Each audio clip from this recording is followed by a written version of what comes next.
the authority on such issues in Norwegian society. He's often invited by the television or interviewed by newspapers. Mr. Christian Berg Havviken, he's the director of the Norwegian Peace Institute. Please welcome him.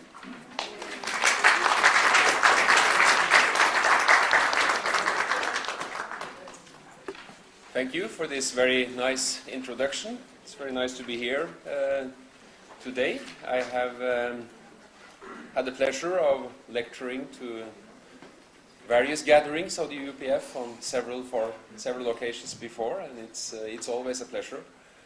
I have been briefed on what I see is the topic of the conference, towards lasting peace in a world of rapid change. In order to talk about that, I will first have a glance at what it is that we know, and what it is that we know is necessarily a reflection of what the current situation is and what's happened over the past few years and decades, and then I will use that as a starting point to offer some speculations on the challenges that we are in the midst of today and what it is that we should expect in the years ahead. And as we all know, prediction is always much more difficult, so therefore I emphasize that the latter will be more in the form of speculations. As was said here in the introduction, I'm the director of the Peace Research Institute Oslo, which is an international research institute investigating matters of conflict and peace. We have passed our first 50 years of existence. We celebrated 50 years in 2009. In other words, we were set up in the midst of the Cold War. We are now in a very different political climate, but there certainly is still a need for our services. Somebody asked me also here at the outset how peace research in Norway and how PRIO, my institute in particular, was regarded, and of course this is the type of question that one should be careful to respond to in a Norwegian context where modesty is the norm. But in an international context like this, I think I will allow myself to refer to a recent article which was published in a new reference work on international studies, where the article on peace research does say that PRIO is, and I quote, probably the premier peace research institute in the world. I'm not taking the main credit for that. That is because we are a very good collective and we have been building up knowledge over a number of years. And much of what I will talk about to you today are things that are worked up by a large number of colleagues at PRIO.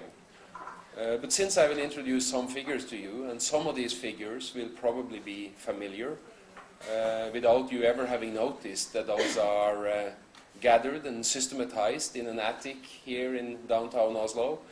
We are collaborating with a number of institutions in this endeavor, the endeavor of registering trends in global peace and conflict, including the University of Uppsala, which is quite prominent in this field, and the Human Security Report project at Simon Fraser's University in Vancouver, in Canada. But often when you hear various statesmen and policymakers make references to various figures in this field, it would be figures that are actually processed down in the attic at what used to be the old gas works downtown Oslo, just a few blocks from here. So, let's see what we know. What are the trends if we look backwards? This is a graph of how many conflicts we have had in the world in the post-Second World War period. The green graph are interstate conflicts, conflicts between states. The gray graph are intrastate conflicts, conflicts within states. And you see that when it comes to the international conflicts, the conflicts between states, there's been a very positive development, where we moved from a situation where we used to have 5, 6, 7 of those at any given time in the first years after the Second World War, to a situation over the last decade where we have had virtually none.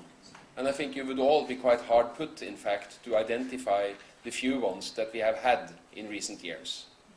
The one that you would see in 2009, for example, anybody knows what the only armed conflict between states in the world in 2009 that led to the death of more than 1,000 people is? It's the confrontation between Djibouti and Eritrea. If you go back to 2003, you would have one between Peru and Ecuador. Again, not a conflict that most of us has seen as the major conflicts in the world.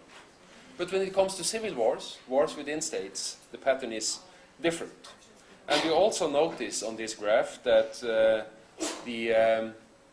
there is a significant throw back in 2006 when the number of conflicts in the world was down at 29. Since 2006 there has been an increase. It's probably yet a little bit early to tell whether this increase is statistically significant, whether it's going to last. But of course the fact that there are more conflicts today than there were only a few years ago is a reason for worry for those of us who follow this area. This is a more focused glance at the international conflicts. I already talked a bit about this, but when we single them out, you see even more clearly how dramatic the development has been.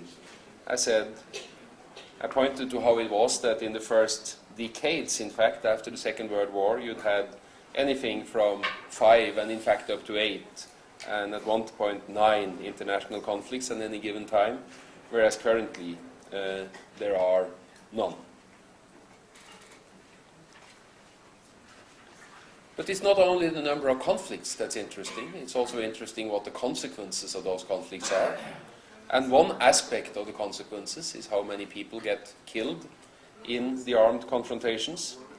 And here we see a graph that takes us all the way back to the turn of the last century, the beginning of the 1900s. And you certainly see that the two peaks here are coinciding with the two world wars, the First World War and the Second World War. And you also see that the number of people that has been killed in the last few years has been minuscule compared to the peaks that we have historically. We'll zoom in a little bit more. It's hard to get a full overview when we take this long time span over more than 100 years. So if we zoom in on the Second World War period, we already see more clearly what the trends have been after 1945. You'd see the Korea War being quite significant here. If we go up to the 1960s, you would see the Indochina Wars and the war in Vietnam in particular. In the 1980s, you will also have a significant peak, and there are two wars in particular that produces that peak, and that is the war in Afghanistan and the wars between Iraq and Iran. And you see in recent years that the figures of people killed directly in battle is much lower. Now, I hasten to add that people killed in battle is not the only important consequence of conflict. We would want to have had figures, for example, of civilians that are killed in conflict. We would also like to have had figures of those who are losing their lives as an indirect consequence of conflict, for example, by the general health conditions in a particular country deteriorating. We are working quite hard to find ways of gathering credible figures on those aspects, but it is much, much harder than gathering credible figures on battle deaths. So we still haven't really gotten to the stage where we feel that we have figures credible enough to present in public, although we have worked quite hard on this for a long while, and we think we shall be there in the not too distant future. We can also zoom in on the very recent few years, and I indicated already that the positive trend that we have seen since the end of the Cold War, since 1991 onwards, may have been reversed in the past few years. We saw that when it came to the number of conflicts. We here see it when it comes to the number of people killed in battle. There has been an increase that actually has been quite steady from 2001 and until the present. Not a super dramatic increase, but nonetheless an increase. And of course we also see again that the people who have been killed in conflict are first and foremost killed in internal wars. The little blue triangle there in 2001 is of course the onset of the war on terror, with the attacks in New York and Washington and the following intervention in Afghanistan.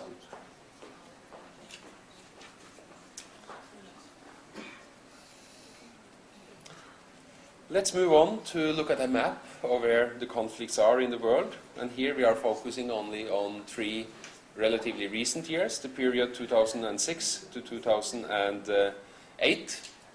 And I think many of you would have been surprised if we had compared this map to maps of where the conflicts were just 1 decade before.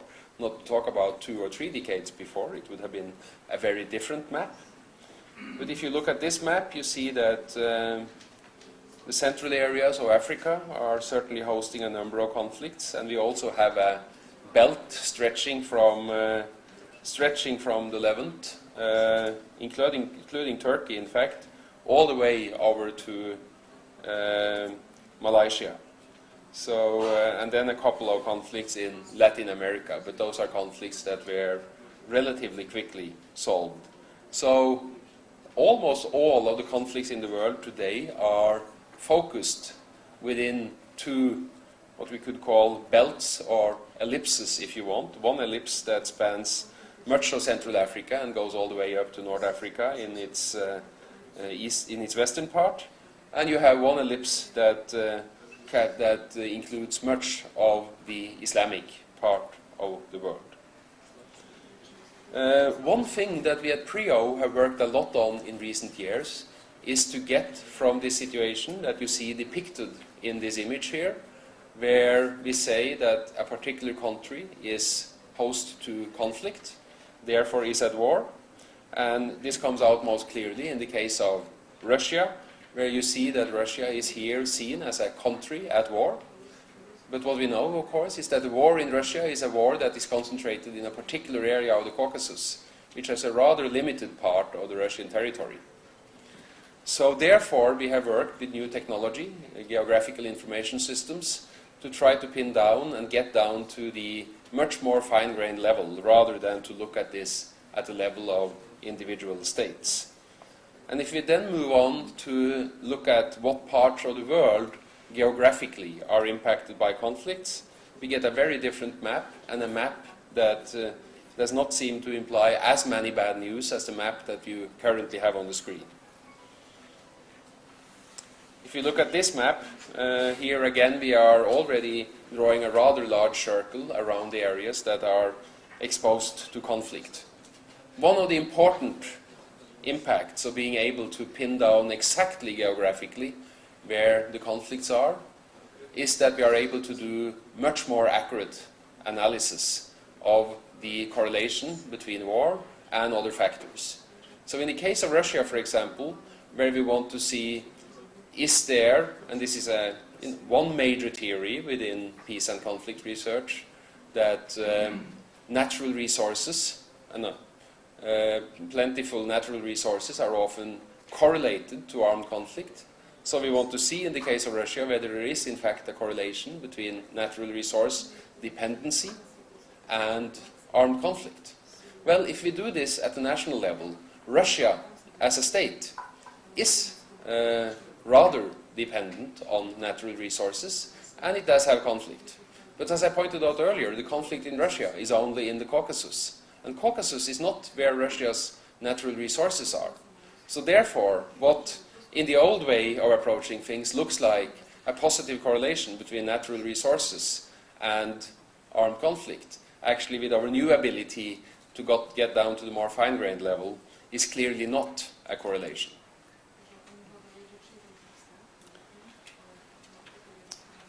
This is a figure of battle deaths in various regions of the world. And as I said earlier, there are significant shifts over time in the geography of conflict, in where it is that the major conflicts of the world are situated, and you see that quite clearly here. I don't think I'll go more deeply into it. I think it will simply give you a visual image of how it is that the patterns have shifted over time. A different aspect of this is also whether the conflicts we have today are exactly the same conflicts that we had the year before, or 10 years before, or 20 years before. Therefore, we look at how many of the conflicts that we have in a specific year are conflicts that have actually a longer history. So then we count how many new conflicts do you have in any given year.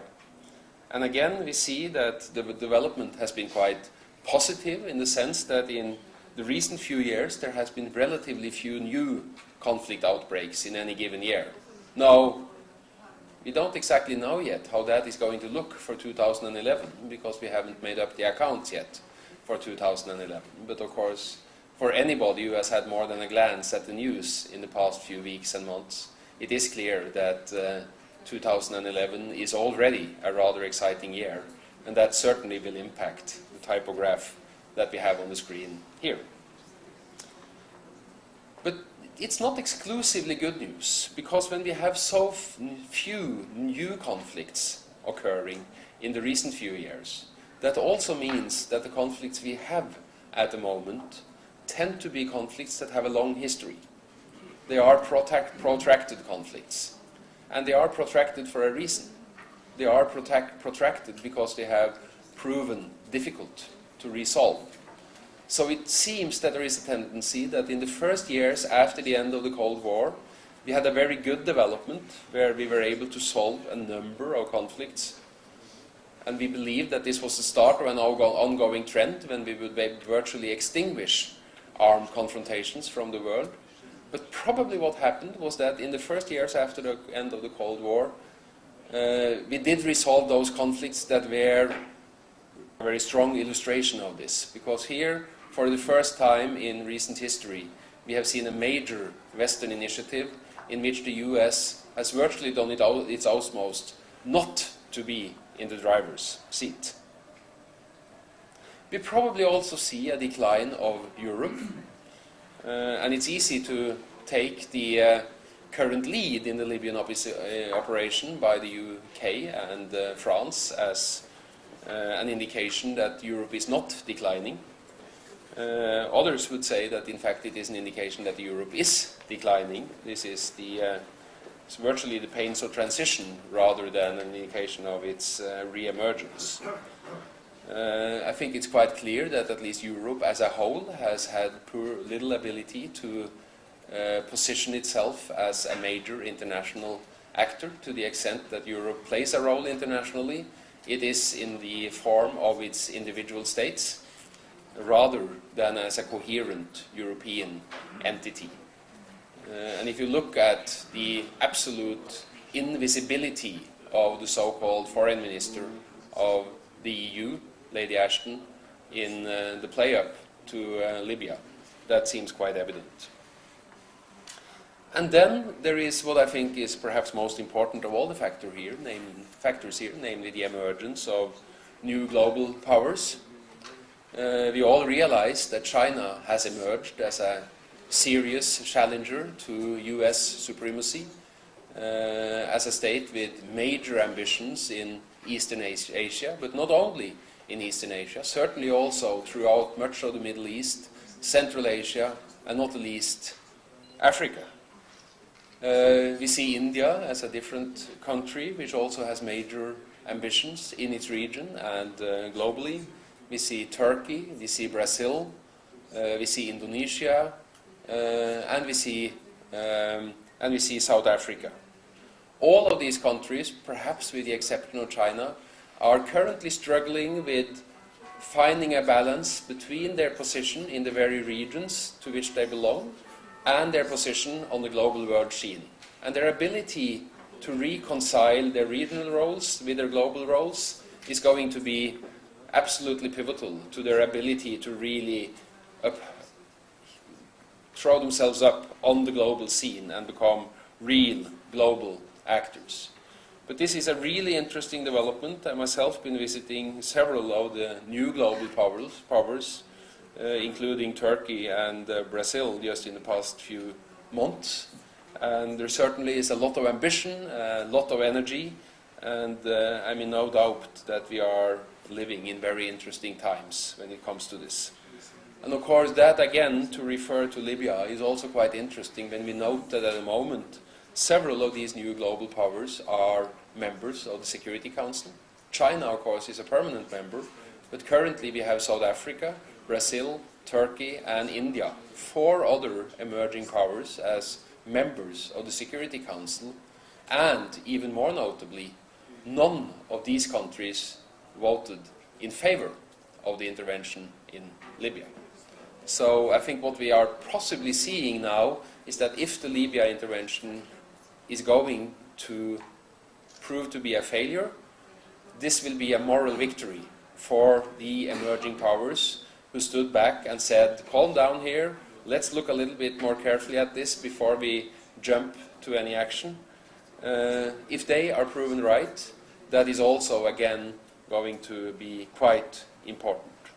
So I'm in little doubt that we are moving towards a multipolar world, and I think one of the key questions in that is what that will mean for multilateral action. After Obama's entry into office in the US in 2009, there was great optimism that multilateral cooperation globally, the UN and other multilateral global bodies would strengthen their position. I think the record for Obama has been more mixed. He has certainly thrown himself into certain multilateral processes, but on other areas, he has taken a much more reserved stance on multilateralism. But what I think currently is the most interesting thing for multilateralism is what role the new emerging powers are going to play in international cooperation. And I don't think we really know yet, but it's not unthinkable that what we will see is, rather than the current situation where there is quite a degree of consensus when it comes to international issues of peace and security, there is sort of an established agreement on what the major issues are. There is even an agreement that, for example, using military power to protect civilians under certain circumstances may be permissible. That this international consensus is going to increasingly be challenged by new powers such as China, India, Brazil, Turkey and others. And possibly when we look at this in hindsight 5 or 10 years from now, that will be what we see was unfolding as we spoke here today. A slightly different topic, but which is interesting to reflect on, I think, not the least in light of the recent upheaval in the Middle East and Northern Africa, is the topic of non-violence. And many of you may think that this is a little footnote in a lecture that deals with much larger and much more important issues. I'm not so sure it is, actually, because non-violence is much more than we normally think of when we hear the term. I was recently called up by a Norwegian journalist who said, "Why don't you do any research at the Peace Research Institute on non-violence?" Well, that's not true, I said, and almost everything we do has somehow, some way or another, to do with non-violence. When we look at what type of electoral mechanisms it is that are most conducive to foster peaceful relations, that is of course dealing with a non-violent, with an institutional mechanism that can bring about non-violent ways of conflict management. So that's just one example. When we deal with the extent to which the role of having an independent judiciary in a country is conducive to peace, that is also looking at a non-violent means of conflict management. So much of what we do really has to do with non-violence. But the point is not so much here about what we do at PREO. The point here is that when we look at a society like Norway, or the societies from which many of you come, one of the major success factors has really been that we have been able to foster non-violent means of handling, managing conflict, not the least in the very house where we are present here today, for example. So non-violence is really quite an important topic. But there is, when it comes to non-violence, more specifically, as an alternative to the means of violence, as an alternative to military force, what I would call a dearth of knowledge. And there we at PRIO are guilty as anybody else. There is too little work on what non-violent means of political confrontation means. And that brings me to North Africa and the Middle East, where I think it's been very interesting to see how effective non-violent types of protest has been in a number of countries. Of course, Egypt is the prime example, where Mubarak stepped down, probably under significant pressure, not only from the protesters, but also from significant forces within his own regime. And some research has been done on this, and we may ask why it is that non-violent protests work. Or perhaps first we should ask, does non-violent protest work? This is one topic that we're currently placing firmly on our research agenda.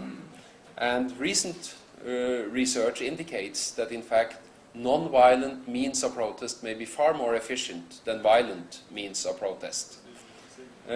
Some researchers have been comparing various protest movements, looking at whether they resort to violent means or not, and have found that, statistically spoken, non-violent movements, in other words, movements that decide to limit themselves to only non-violent means, are about twice as successful as those who resort to violent means. Now, this is fairly inconclusive evidence so far, so this is something we're going to follow up on. But we can still speculate on why it is that non-violence may be more effective. Well, first of all, I think many of us would be much more inclined to join in a non-violent protest movement than to join in a protest movement that is violent. Partly because we may feel uncomfortable with the use of violence, partly because the costs of violence, the risks, even to our own lives and to the lives of those who are dear to us, is a serious issue. And we don't necessarily take the same risks on behalf of our own or on behalf of others if we engage in non-violent protests. Also because non-violence is a rather variegated repertoire. And one possibility why the initially non-violent protests in Libya failed and transformed into violent protests is that in Libya, these strategists behind the protests weren't as clever as they were in Egypt and other places at launching a variegated repertoire on non-violent protests. So if you're able to use anything from strikes to sit-ins to protests, if you're really able to spread the protests and express them in different fora, the likelihood of success is much higher. And this is again one of the strengths of non-violent means of protest. And of course, if the protests are non-violent, that also has an impact on observers, on the third parties, even on those who are part of the regime, who are part of the regime's security apparatus. And we saw that in Egypt, how it was that the army, who evidently had people in its midst that were in contact with the protesters, were very, very hesitant to use force to clamp down on forms of protests that were non-violent. That brings me to the final issue I want to lift up under non-violence, and that is the whole issue of non-violent interventions. We're currently in the midst of a violent intervention in Libya, and we certainly see all the problems with that. We see how difficult it is to predict the impact, the effects once you go to violent intervention. We also see how many consequences that are entirely unintended or even not thought of beforehand that appear once you unleash the forces of violence. And if you look back over the past few decades, we have a number of very interesting examples of non-violent interventions. UN observer missions, which have actually used military officers as their main manpower.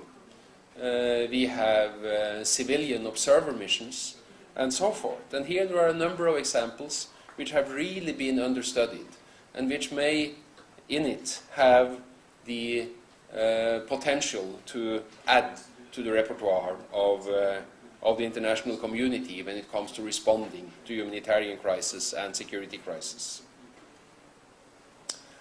Lastly, a few dilemmas when it comes to peace and security at the current, and each of those I could have lectured on for hours, so I'll not do them full justice, but I think these are dilemmas in a real deep sense, dilemmas in the sense that, at least to me, it's fundamentally unclear whether we have the right answers or even whether there are any clear answers to them. They are difficult issues to grapple with in their own right. And the first one, which I haven't really mentioned before, although I've been looking at the trends in conflict and conflict resolution over the past decades, is the war on terror versus political solutions. What I mean by this is, if you look at the situation from 2001 onwards, we see that there has been a slight increase in the number of conflicts. Far fewer conflicts have been resolved than they were in the 1990s. I indicated one possible explanation, which is that we solved the easily solvable conflicts immediately after the end of the Cold War. But a second possible explanation is in fact that with the war on terror, conflict resolution became much more difficult. Because it was no more seen as acceptable to talk to the bad guys. The bad guys are now depicted as terrorists, and of course most of us know that my terrorist may be your liberation fighter, yesterday's terrorist may be today's liberation fighter, but once we have this vocabulary of terrorism, and in fact we have legal implications both within the EU, in the US and elsewhere for actors who engage with terrorists, then resolving conflicts also become much more difficult. The Norwegian Minister of Foreign Affairs, Jonas Gahr Støre, recently published an article in the New York Review of Books where he mentioned this very issue and made reference to the developments in Afghanistan soon after 2001, and rather firmly stated that if we had been as willing to talk to the Taliban in 2001, 2002, 2003, as most people are today, then we would probably have been far better off. Because the irony, of course, of the Afghan situation is that now, when everybody virtually are ready to talk to the Taliban, bringing about a political solution through talking to the Taliban is far more difficult than it was back in 2002, 2003, when the Taliban lay with a broken back, and virtually everybody who had fought for the Taliban were committed to a political future for their country. I said I would be quick, and I wasn't quick on that one, so let me see if I can be quicker on the three last points. I'm already over time. A second dilemma is between state sovereignty and international intervention.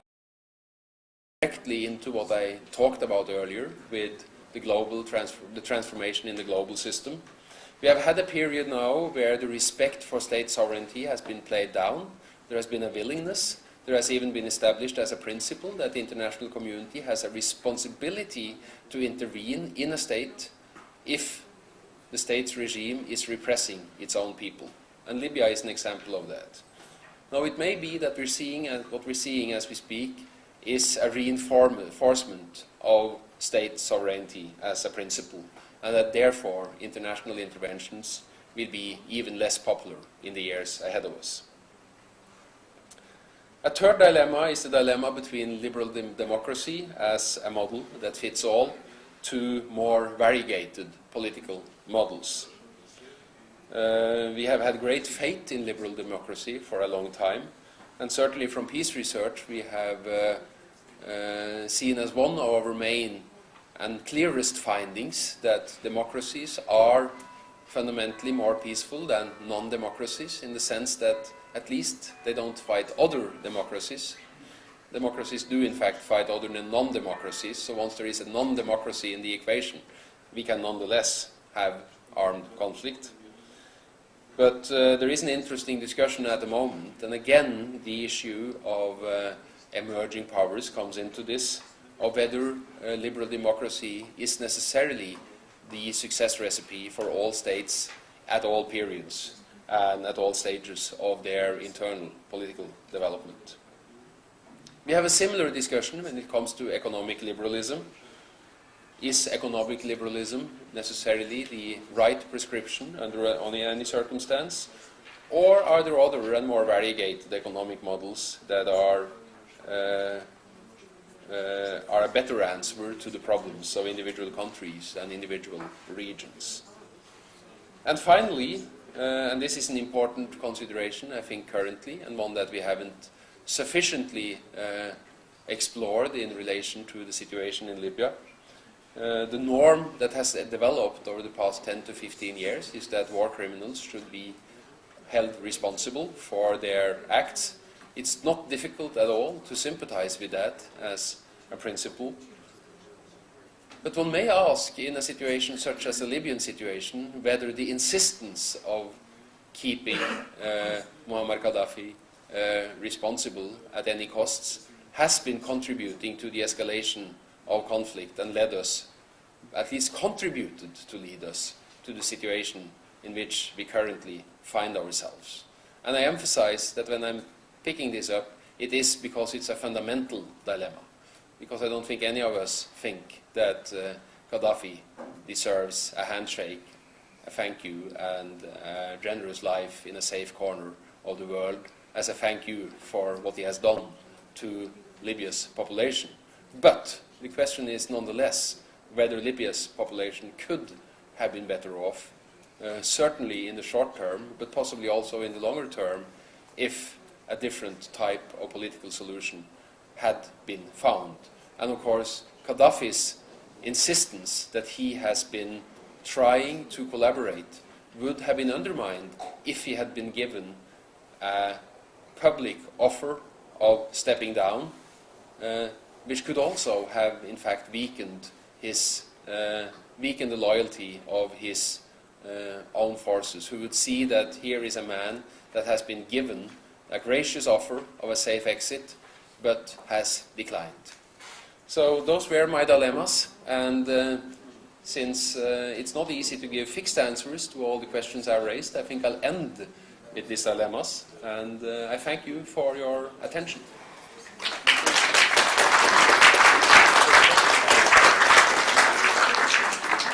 We have maybe time for one question. Mr. Hopwigan has to be out of here in 15 minutes. So, is there one question? One question. You get 30 seconds to express it. Is terrorism still the main threat? Because you are talking about Taliban. But Taliban, is that terrorism? Al-Qaeda was, but Taliban?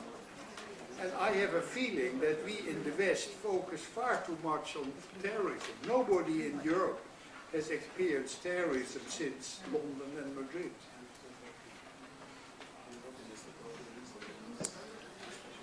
It's a very good question, and I think you already started to indicate an answer to it, which I would sympathize with. Of course, terrorism isn't really a political program, it's only a tactics. And in that sense, the Taliban is also terrorist, because they use tactics that directly target civilians. But they're not terrorist in the sense of being an international, a global terrorist threat, which Al-Qaeda is. And I think part of the problem, and this is not something I didn't touch upon at all in my talk, is that much of what we have achieved through the global war on terror is in fact to drive organizations like the Taliban even closer to Al-Qaeda. And you know, I'm not standing here propagating talks to Al-Qaeda. I don't think talks to Al-Qaeda is possible. I don't see how that could work. But I certainly see how talks to the Taliban can work, and I know the Taliban fairly well. I've been doing field work in Afghanistan throughout the 1990s, and also continues to visit quite regularly. And they're first and foremost they see themselves first and foremost as a national liberation movement. Now, we can take issue with that liberation, but that's their self-perception. They have a political program which doesn't fundamentally challenge international security, and there are ways of getting into dialogue with that program. I think what we have achieved over the past 10 years is probably to radicalize the Taliban, make them much more difficult to approach, and bring them closer to Al-Qaeda. But still, and to me this is an important indication, you'd be very hard put to find one single Afghan that has participated in international terrorism. And the reason for that is certainly not that Al-Qaeda hasn't tried to recruit one. And I hope that in 5 years we can still say the same thing. But I don't take that for granted. Thank you. So a big hand of applause for... Yes, thank you. I know that more of you like to ask questions, but unfortunately at time, the Norwegian Labour Party, which is the biggest political party in Norway, they have a meeting in this very room from 6 p.m., so that means we can't run over time, basically. We have to be out of here when we are supposed to be out of here. So I like just now to introduce the next speaker. The next speaker is going to speak on faith, action, and positive change. So now we've heard all the numbers and the statistics of conflicts. We have heard how many conflicts there are, and there is some improvement we've seen. But the next topic now, they represent a change in the content. We are looking on positive change, faith, action, and positive change. So I'd like to welcome Dr. Husna Ahmad of the Order of the British Empire. Thank you.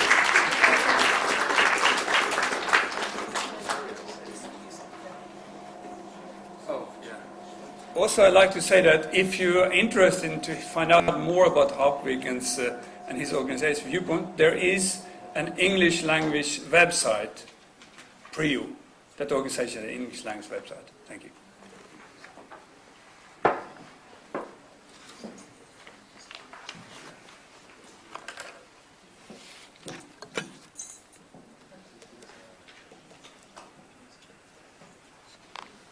Bismillahirrahmanirrahim. In the name of God, the most merciful, the most beneficent.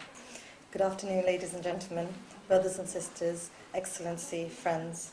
I'm delighted to be here, particularly as this is my first time to Norway, and being in this wonderful Norwegian Parliament, is a great privilege. I'd firstly like to thank Margaret Ali and Tim Miller from UPF for inviting me to speak today. Can you all hear me? Okay. I feel that there is a moral imperative for me, as a woman of faith, to be here with you today, because I can foresee a world of conflict unfolding before me, and I feel helpless. I feel there's an urgency to stand up and be counted. As global citizens, we cannot ignore the plight of others and must realize the interconnectedness of us all. I have been asked today to speak about faith action and positive change, which really echoes what my organization, Faith Regen Foundation, is about. In my presentation today, I would like to focus on the theme of the conference, which is towards lasting peace, and how, through faith action and positive change, we can walk together in the direction of peace. I will speak about my organization, which is a multi-faith charity, and its work in faith action in the UK, and the drivers behind it, and I will give you an insight into the Islamic perspective of faith action also. I'd like to also spend some time on two areas which I feel are neglected. Number one, the role of government, of our governments, in utilising faith communities in building peace through ethical foreign policies. And number two, the role of women, particularly Muslim women. Faith Regen Foundation was born after 9/11 as a Muslim response to the negative stereotypes about Muslims and the secular mindset among many Muslims in the UK. The insular mindset. We attempted a multi-faith approach to cultivate a universal responsibility for one another, which recognises the importance of social cohesion and integration, whilst holding firmly to one's faith identity. Now, identifying the common values among the diverse faiths and beliefs in the UK and working to overcome the disadvantages and barriers to progression and empowerment is what we have been working on for the past decade. As the Dalai Lama has clearly enunciated, the problems we face today, violent conflicts, destruction of nature, poverty, hunger and so on, are human-created problems which can be resolved through human effort, understanding and the development of a sense of brotherhood and sisterhood. We need to cultivate a universal responsibility for one another and the planet we share.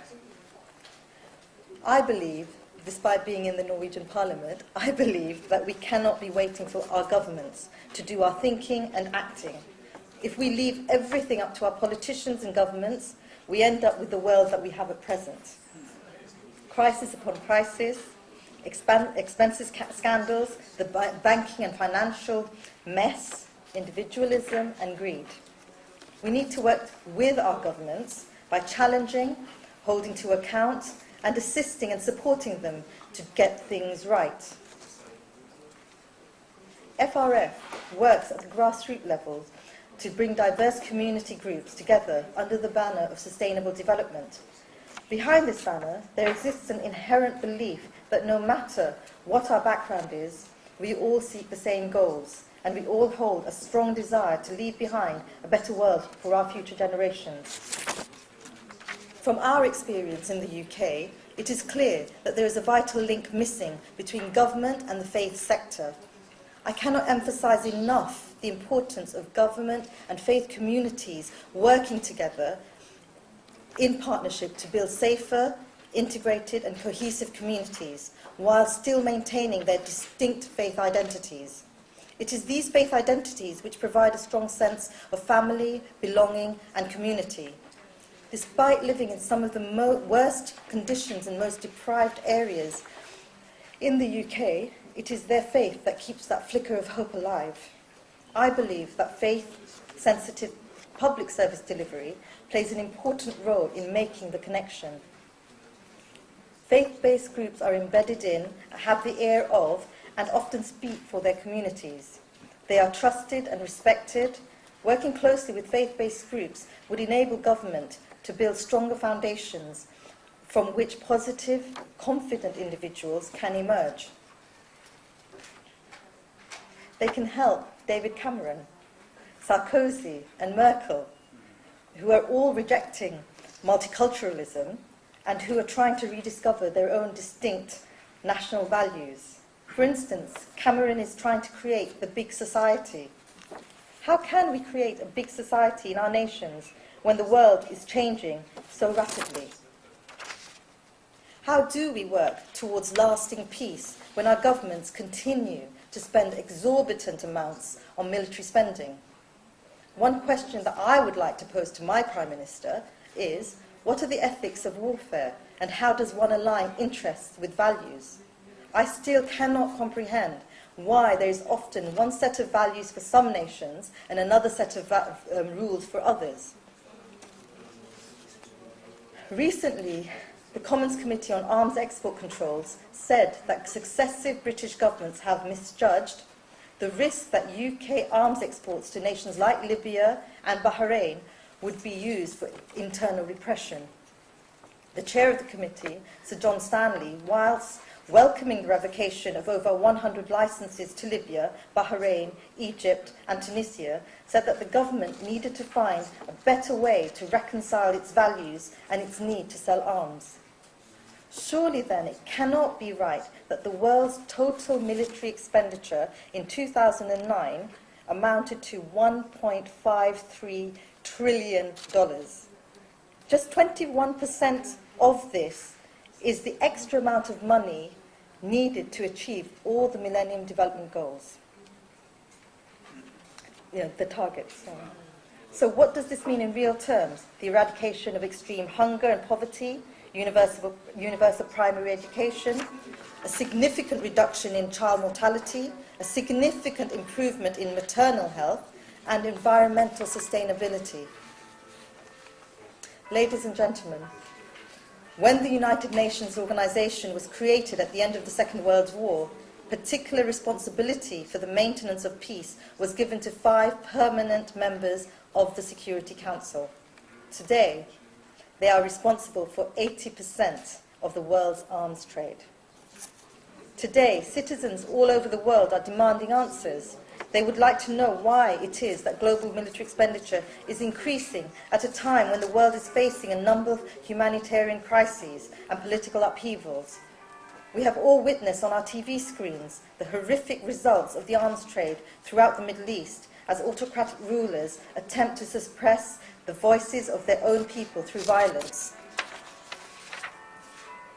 Now, I am the arms trade treaty champion of my organisation. And you may ask why.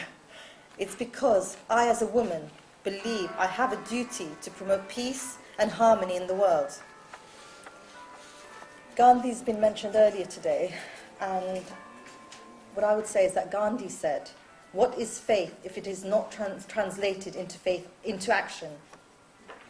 I, like many of you here today, have children, and I know that we all ask ourselves, what kind of a world are we leaving for our children and for their future? I realise that it is my duty as a British citizen, as a European citizen, and most importantly as a global citizen, to do whatever I can to make this a peaceful and sustainable planet.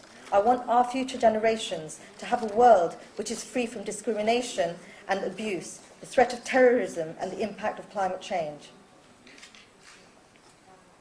I believe faith communities have a moral compass, and they understand the shared responsibility for mankind and this planet. Charitable giving and faith action is part and parcel of the DNA of faith communities. In Islam, one of the key words used for charity is sadaqah, often translated and understood to mean donate some money to charity. However, Prophet Muhammad, peace be upon him, broadened the concept of sadaqah to include most developmental issues. He said, "Every Muslim has to give sadaqah." The people asked, "O Prophet of Allah, what about the one who has nothing?" He said, "He should work with his hands to give sadaqah." They asked, "If he cannot find work," he replied, "he should help the needy who ask for help." Bukhari. He once said, "Sadaqah is prescribed for every person every day the sun rises. To administer justice between two people is sadaqah. To assist a man upon his mount so that he may ride it is sadaqah. To place his luggage on the animal is sadaqah. To remove harm from the road is sadaqah. A good word is sadaqah. Each step taken towards prayer is sadaqah." Ahmed.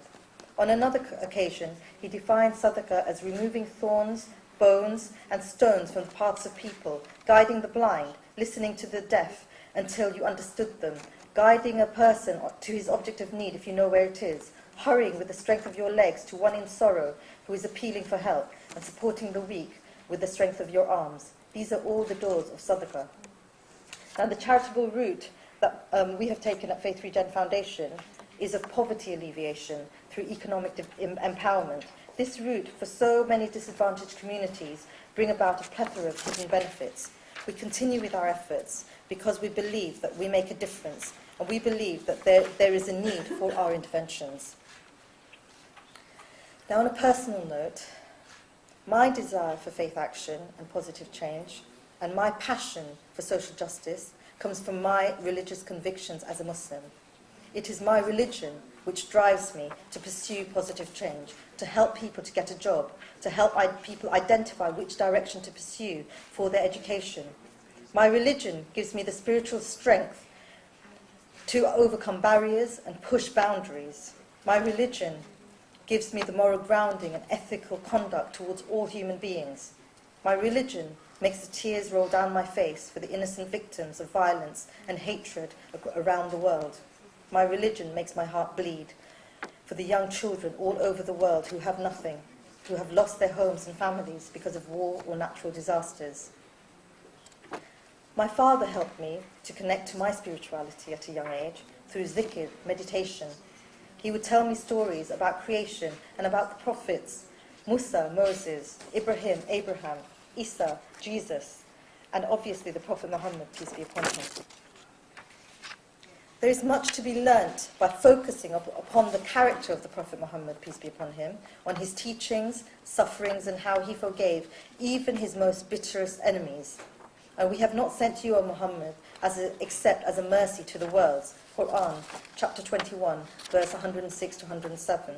He brought to the world the teachings of underpinning principles in all aspects of life that would ensure a fair, just, productive and ethical image to societies and individuals. I'm particularly inspired by the Prophet's teachings on social integration and responsibility. Feed the hungry and visit a sick person, and free the captive if he be unjustly confined. Assist any person oppressed, whether Muslim or non-Muslim. Now, I would suggest that we as Europeans, I don't think we've got anyone here who's outside of Europe, I suggest that we begin to take action to better align our values with our interests. Indeed, the two should not be mutually exclusive. Playing realpolitik with military arms expenditure carries significant risks, as we can see today from events across the Middle East. We risk alienating large sections of the Muslim world who become deeply suspicious of our motives. We are caught up in a situation where if we act to remove a leader who is killing his own people, it is increasingly viewed as neo-colonial imperialism. But if we stand by and do nothing, then we will not have learnt the lessons from Rwanda and Bosnia. It is not naive to speak of an ethical foreign policy that is not just a sweeping generalization, but follows the very clear principles which are also pragmatic and consistent. It is not naive to pursue an ethical foreign policy either, a foreign policy which does not just suit our interests, but one that reflects a genuine desire to create a world that has its priorities in order. Priorities where the Millennium Development Goals are not undermined by the arms trade. Indeed, every one of the MDGs is undermined by armed violence and the systematic misuse of armed force. This is true both of direct effects, such as deaths by armed violence, which can leave a family without any income, and indirect effects, such as when schools are closed, healthcare overburdened, or access to food or markets prevented.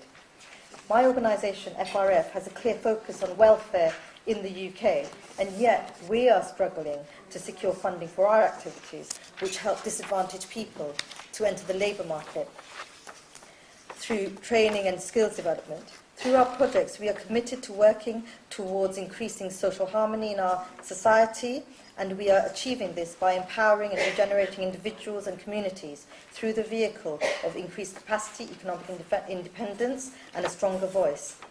Now, with reduced expenditure on welfare, the impact is felt by many of those disadvantaged people who reside in our minority faith communities. Therefore, there exists a judicious case for judicious investment through faith communities. This is not to suggest that all military expenditure must come to a halt. I concur with Oxfam when they recognise the need for countries to maintain an arms supply for legitimate causes of self-defence and to contribute towards multilateral peacekeeping operations. Now, I'm going to have to stop there and go on to the women's role, because I haven't got much time, so I'll just leave that bit there. If we go on to the role of women in peace building, women have a key role to play in peace building, and the revolutions in the Arab world show us that Muslim women are willing to fight for social justice. Women are survivors, women are fighters, women are change makers. We are the ones that pick up the pieces, we are the ones that hold the family together, and we are the ones that are looked up to by our children.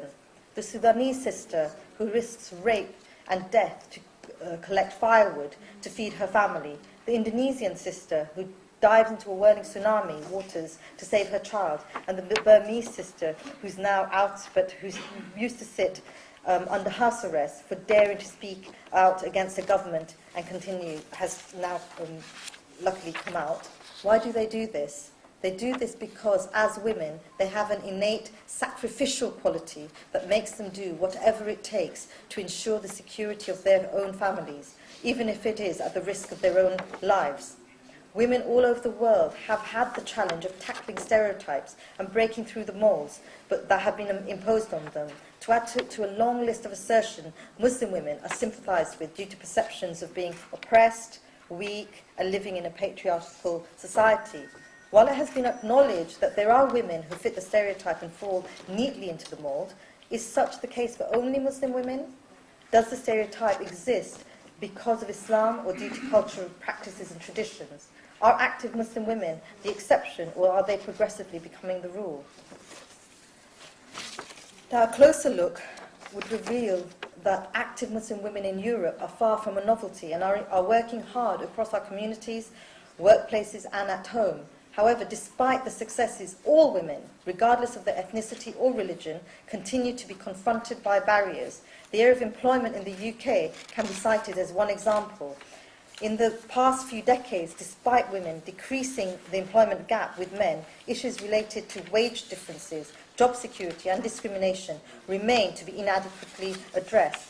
However, where ethnic and religious categorization are applied, women from ethnic minority group backgrounds suffer from lower employment rates, remain further disadvantaged and are frustrated by the lack of supportive networks.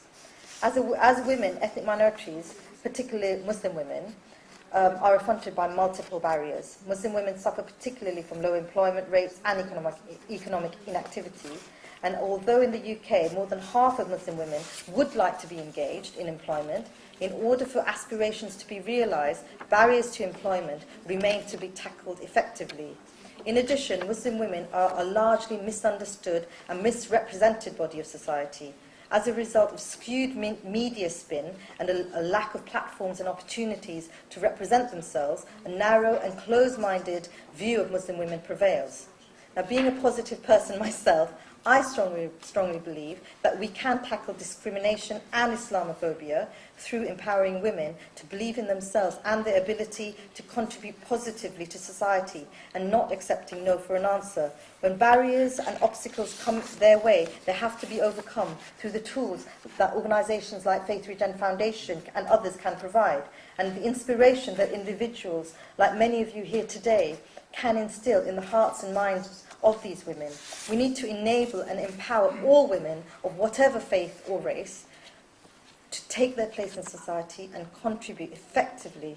And this is the way that we can make small steps towards lasting peace. I think all of us have a role to play, even if it is a small one. I, for instance, lead a multi-faith charity with a staff workforce which reflects the diverse faith and ethnicity of the UK. It gives me, as a Muslim woman, the best chance of achieving the dreams of the world I aspire to for my children and future generations.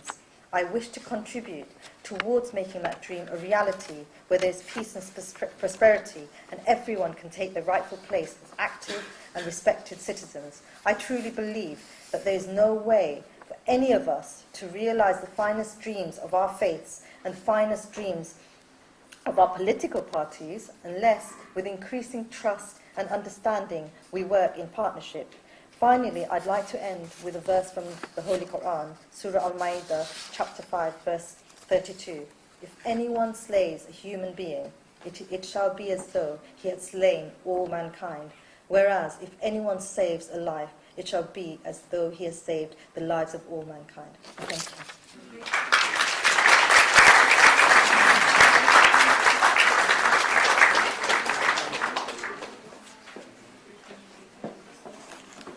Thank you, Dr. Ahmed. She'll be on the panel immediately after the next presentation, along with the lady from the Philippine Embassy. So now we are running behind in the program, so I'd just like to introduce the next speaker.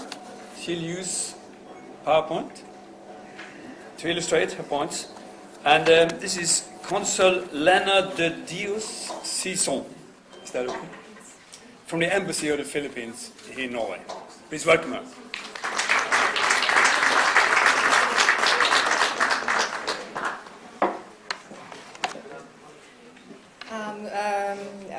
Honorable and distinguished guests, good afternoon.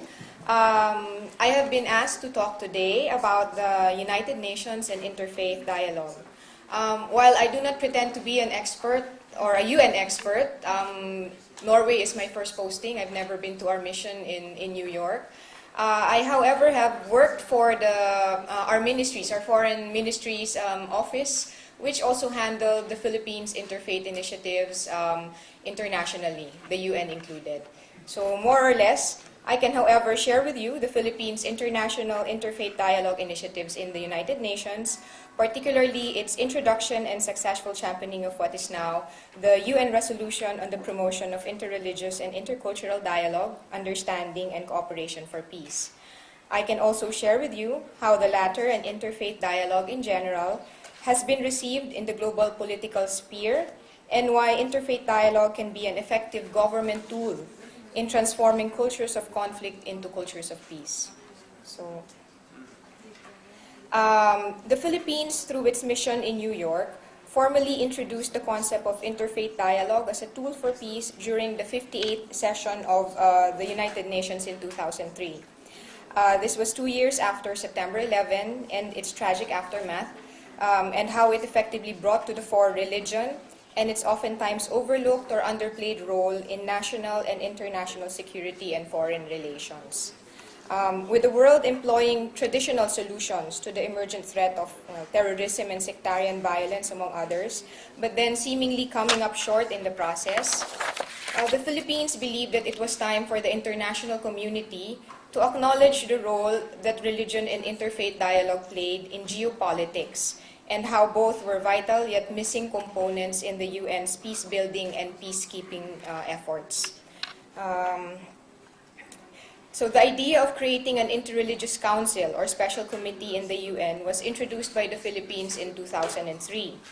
This was followed in 2004 by my country's introduction of the UN General Assembly resolution entitled Interreligious and Intercultural Dialogue for Peace, Harmony, and Cooperation.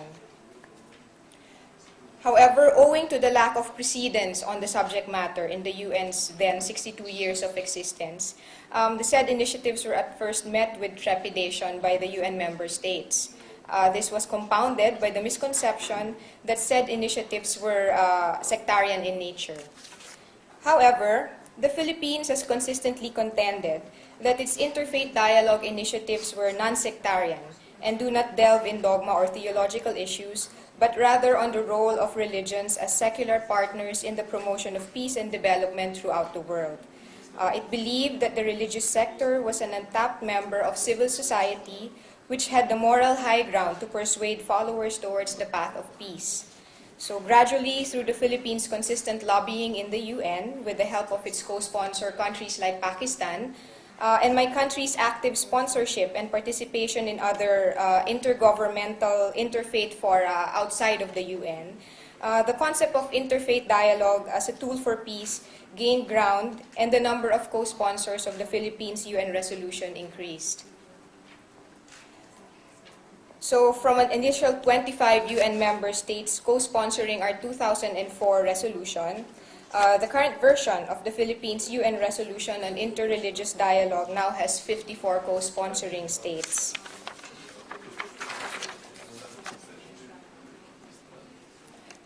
So the latest Philippine-sponsored UN resolution on the promotion of interreligious and intercultural dialogue, understanding, and cooperation for peace was adopted by consensus by the UN General Assembly last December 16, 2010. It builds up on the previous resolutions on the same subject matter that were introduced and successfully championed by the Philippines in the United Nations since 2004. So what are the salient features of this resolution? So, one, it emphasizes the importance of culture and development in achieving the Millennium Development Goals. It also affirms the importance of sustaining the process of engaging all stakeholders, in particular women and the youth, in the various interreligious and intercultural dialogue initiatives. It also welcomes the efforts made by the media to promote interreligious and intercultural dialogue and encourages further promotion of dialogue among the media, while at the same time emphasizing the right to freedom of expression and its attendant duties and responsibilities. It also acknowledges the holding in Manila of the special non-aligned movement ministerial meeting on interfaith dialogue and cooperation for peace and development. As a side note, the SNAM is the biggest intergovernmental gathering to date that has highlighted the importance of enhancing efforts to promote respect for diversity, religions, beliefs, cultures, and societies. And so finally, the last salient point of this resolution is that it calls on all UN member states to consider as appropriate and where applicable, interreligious and intercultural dialogue as an important tool in achieving peace and the full realization of the Millennium Development Goals. But more than just being words on paper, the sponsored resolution has opened the doors towards concrete action and cooperation between state and non-state actors. Moreover, aided by global events, interfaith dialogue has gained ground both within and outside the walls of the UN multilateral arena, influencing politics and policies, as well as adding credence to the work done by the role of the grassroots sector. So within or alongside the UN system, following are some of the accomplishments brought about by an increased awareness by UN member states about interfaith dialogue. I'm sorry, so one more there. So here's a listing of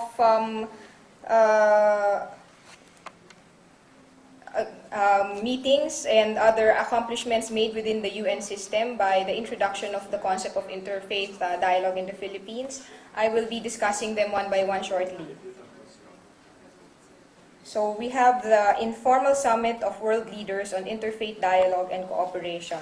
So this was launched in 2005 and shared by the Philippines at the sidelines of the UN World Summit. This Informal Summit of World Leaders enabled 15 heads of state to discuss for the first time in recent history the importance of interfaith dialogue and cooperation in the formulation of state policy in relation to national security and peace efforts. Next, we have the establishment of a tripartite forum on interfaith cooperation for peace, or TFICP. It was initiated by the Philippines, again at the sidelines of the UN World Summit, and launched in March 2006. The TFICP is a secular and voluntary partnership among UN member states, various UN organizations, and over 100 international civil society organizations dedicated towards coming up with practical interfaith dialogue applications or measures for peace building and peacekeeping. Last, we have the ministerial meetings and high-level conferences on interfaith dialogue or interfaith cooperation for peace. Both meetings provide a platform for foreign ministers and other high-level government officials to discuss policy formulation and possible cooperation in fields or projects related to interfaith dialogue and peace. The high-level conference includes UN agencies and leaders of international non-government organizations. Now, outside of the UN system, in passing are just some of the more popular annual regional conferences on interfaith dialogue attended by government representatives, agencies, and civil society groups alike. So you have the Asia-Pacific Regional Interfaith Dialogue Conference and the Asia-Europe Meeting or ASEM Interfaith Dialogue Conference. The Asia-Pacific Conference includes countries like Australia and New Zealand, which have hosted the latter and actively participated in consecutive conferences, while the ASEM Conference brings together the 27 European Union member states and the European Commission with 19 Asian countries and the ASEAN Secretariat. So throughout my presentation, I have constantly mentioned the Philippines' role in introducing and championing interfaith dialogue internationally, more particularly in the UN.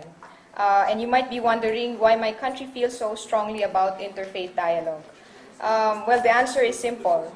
It is because the Philippines has experienced firsthand how interfaith dialogue efforts from the grassroots sector, especially when encouraged or supported by government, can bring about a culture of peace.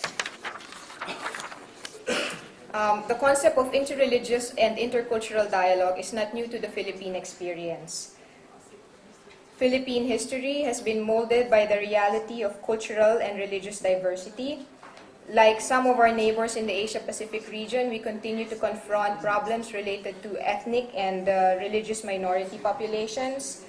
Thus, keeping the peace and achieving national unity has always been a priority concern of the Philippine government, given the fact that we are a country which is home to 90 known ethnic groups, further subdivided into over 150 ethno-linguistic communities scattered over 7,107 islands.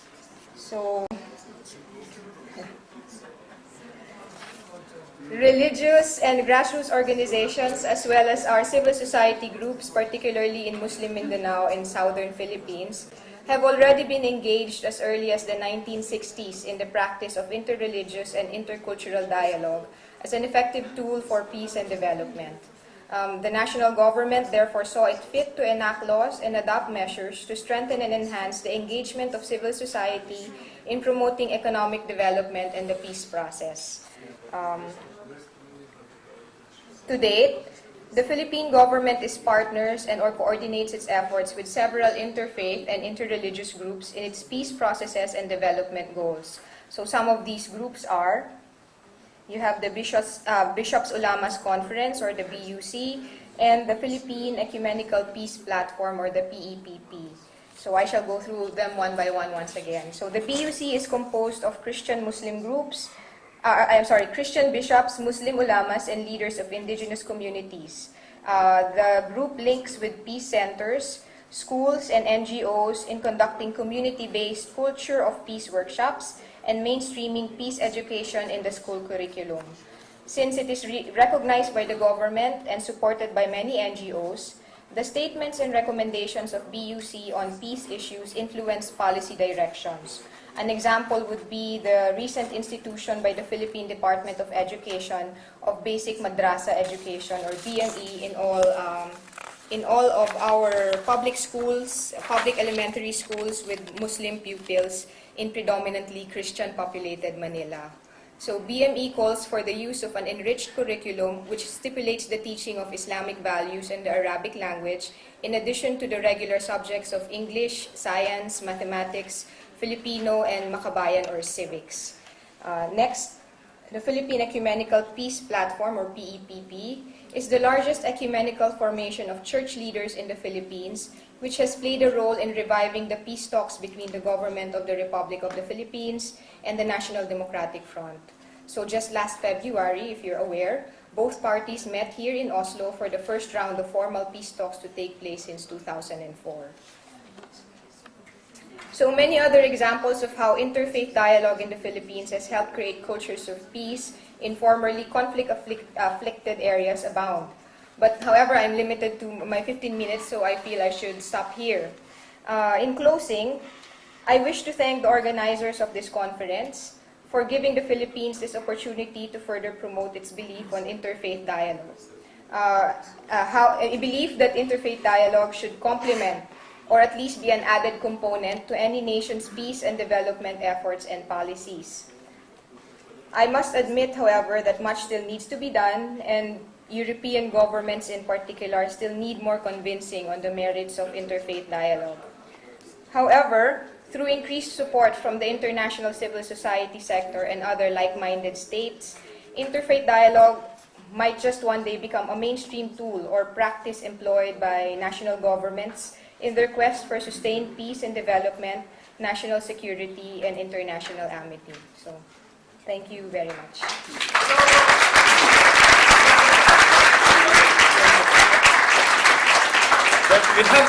We have a very short panel now. We just have about 10 minutes. I would like to ask Dr. Ahmad too to come up and take any questions. We probably you have to be very brief now in stating your questions. We don't have time for long deliberations from the audience, unfortunately. But so please state yourself briefly. So, are there any hands up in the air? Well, nobody.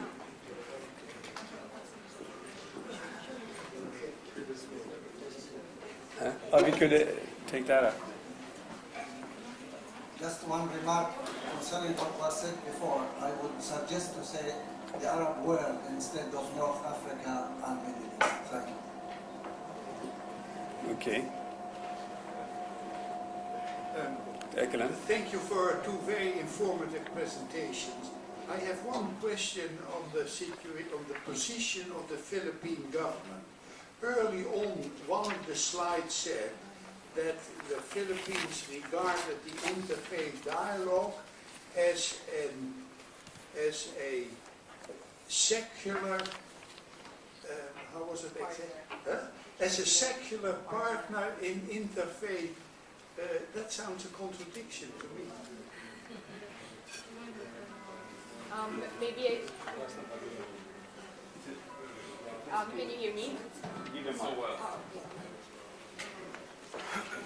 Okay, maybe to put it more clearly, because it was mentioned under the challenges, I believe, the challenges portion. Because when the Philippines first introduced this resolution in the United Nations, it was met with skepticism because many had this mistaken notion that interfaith dialogue, that the one that we were espousing, had to do with the discussion of dogma or religion's theoretical aspect.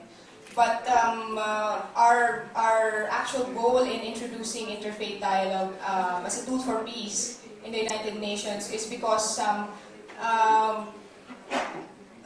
in the Philippines, for example, the various groups do not really focus on the sectarian and the dogma in their groupings. It's more of how they can, as a group with common interests, common values, can push forward developmental projects and policies that aid the less fortunate in the Philippines. So it's. I hope I have yes. Anybody else?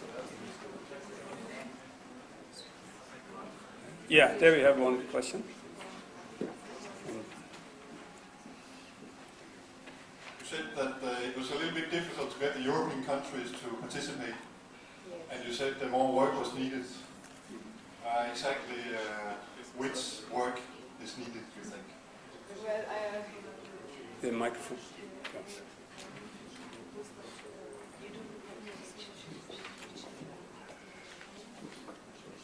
is it working? I know, there.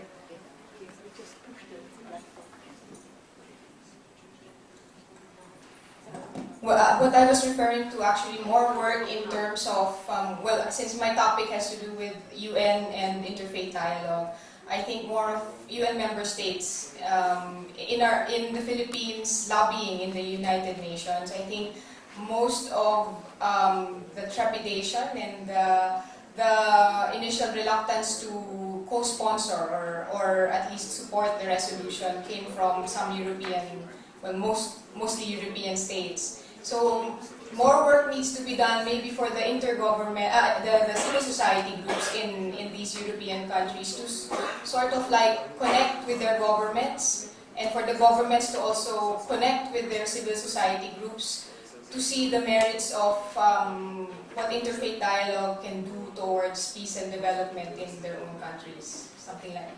Does that answer your question? This one. Yes, I have a question about the indigenous groups on the Philippines.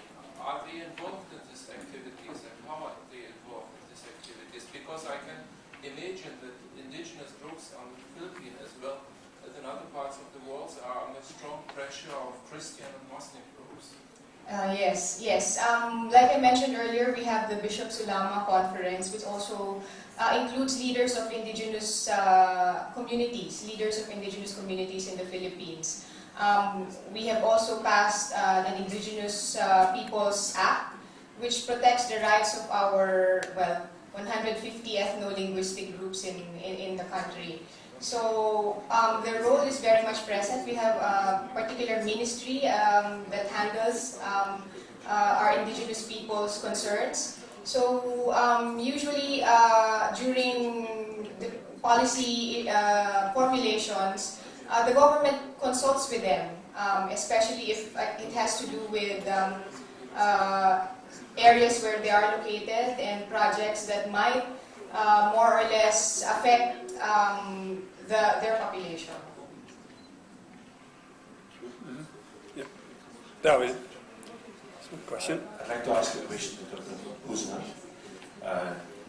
Do you think that Islamophobia is on the rise in Europe? And if yes, what can governments do against the rise of Islamophobia? I think definitely it's on the rise. You can just see, for instance, what happened in France a couple of years ago about the burqa ban. And what I feel is the right is rising.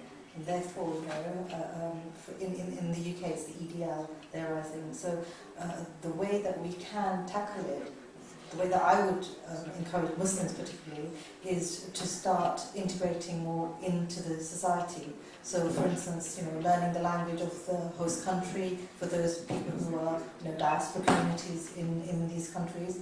And in terms of Europe, I think a lot of the politicians and the people in the government, they need to have some faith communities training, trying to understand the different faith and interact more with, diverse communities. Because I think sometimes they're in their ivory towers and they're just not aware of, what's happening and things are changing rapidly. And also, I think in Europe there's that sort of sense of, the West knows best sort of attitude, and you have to throw that out the window now. You need to understand that the West doesn't know best. Okay. There's one more hand in there from the lady. Yeah. Yes, I would want to first of all commend Dr. Ahmed for that wonderful exposition. And I must say that I'm very proud of you, being a fellow woman. I was particularly impressed by your definition of faith, which in my own words was like that which keeps us going in spite of all the odds. But honestly, I have my reservations about the idea you came up with when you said the oppression of Muslim women is just a media spin. And I want to think that maybe you need to find out more about what is going on in parts of Africa before you can safely make that kind of statement. For example, and when I talk about Muslim women here, I'm not just talking about I'm talking on, it's like on a general basis. I'm talking on a general basis. I'm not just talking about the few Muslim women who have managed to liberate themselves, maybe through education or whatever. I'm talking about the bulk of the women who are there in rural areas. And when you think of, like for example, the rules governing inheritance, for example, inheritance of property, to me it's like it makes it much more difficult for them to shake themselves free of their husbands, and they have to continually depending on their husbands, which also makes way for oppression, from their husbands, because they end up taking advantage of them, and also they have little or no direct access to land ownership, even though these women constitute about 80% of the agricultural workforce. And also when you think of the perpetuation of the FGM, which is to most of these men, is like a way of reducing promiscuity among women, claiming that it comes from the Holy Book, which I don't quite believe. For me, it was just like something was recorded about it, but it was not like an instruction.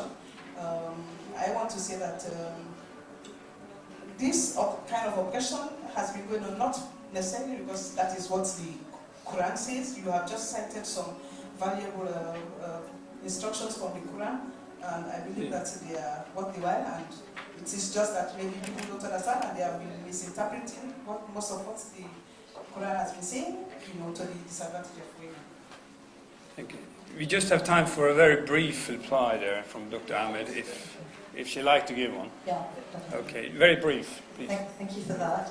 In the first place, I was talking about Europe and the UK, so I wasn't talking about Africa at all. So I think you probably know a lot more about Africa than I do. I didn't know what FJM is. What is it? Okay, in my eyes, and I'm sure many of the people who are Muslims in this room will say to you that that is haram, it's forbidden, it's not permitted. I think that's a tradition rather than a religious verdict. And men are using that to, continue things. And I also did mention in my presentation that although there are women who do fit the stereotype and the mold, my interpretation is that it's very much about tradition and culture that are continuing because of the lack of knowledge about what Islam says. So I think a lot of women and men need education about their religious duties and their religious rights. So a lot of women don't know what their religious rights are, and therefore things are perpetuating because people are using culture and tradition in the name of the religion. Yeah. Thank you, Dr. Ahmed. I'm sorry, but we don't have any more time there for the discussion, so we just have to take